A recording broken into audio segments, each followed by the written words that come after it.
ఏ ముచ్చట ఎట్లా నన్నుండనీరు గాని తెలంగాణ వచ్చినాక బేరం పెట్టిన భూములెన్ని, వచ్చిన పైకం ఎంత, ఆ దేనికి ఖర్చు పెట్టిండ్రు అనే తేలితే బాగుంటదబ్బా. సిటీ శివార్లున్న జాగలన్నీ అర్రాస్ పెట్టుకుంటూ పోతే రేపు అట్లనే దేనికన్నా అక్కర పడితే ఏంది కథ?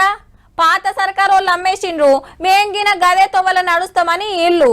బంగారు తెలంగాణకు భూములు అమ్ముకునే పరిస్థితి ఎందుకు వచ్చిందో అందరికి తెలవాలి కదా. మరి గచ్చిబౌలి భూముల గడబడుకు సుప్రీంకోర్టు 4 వారాల బ్రేక్ వేసింది కానీ పార్టీల పంచాయతీ అయితే అవుతలేదు.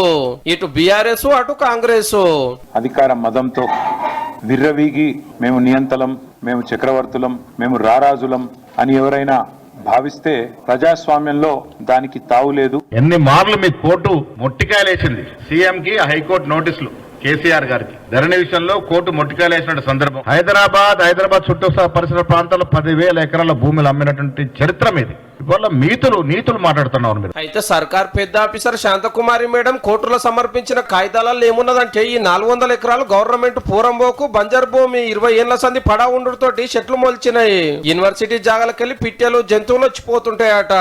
ఇప్పటిదాకా 1524 చెట్లు కొట్టేసినాము. అందులో పర్మిషన్ తీసుకోవాల్సినవి ఉత్త 125 చెట్లే ఉన్నాయి. ఒక్కటి నరికేసా 2 పెట్టాలనే రూల్ ఉంది కానీ మేము 5 పెడతామని రాసింది. ఈ భూమికి దగ్గర పట్ల మాదాపూర్, రాయదుర్గం ఫైనాన్షియల్ డిస్ట్రిక్ట్ ఏరియాలలో పెద్ద అపార్ట్మెంట్లు కట్టి డెవలప్ చేసిరు. పక్కపోటున్న ఈ జాగాలో కూడా అట్లనే వేయాలనుకుంటున్నాము. 50,000 కోట్ల పెట్టుబడి పెడితే లక్షల మందికి జాబ్లు వస్తాయని చెప్పారు కోర్టుకు. ఈ భూమిని కుదవబెట్టినా అమ్ముకున్న కోర్టుకు సంబంధం లేదట. పచ్చదనం కాపాడితే చాలట. ఇక మే 15 తారీఖు నాడు ఏమైతుందో కానీ అట్లనే గీ ముచ్చట కూడా ఇన్నుండ్రి.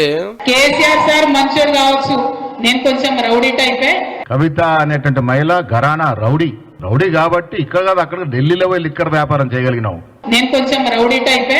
రౌడీలు రాజ్యమేలారు కాబట్టి ప్రభుత్వ భూములు అప్పనంగా కాజేయబడ్డాయి. రౌడీజం చేసి, గుండాయిజం చేసి సిటీ పక్కల కబ్జా చేసిన చరిత్ర మీద.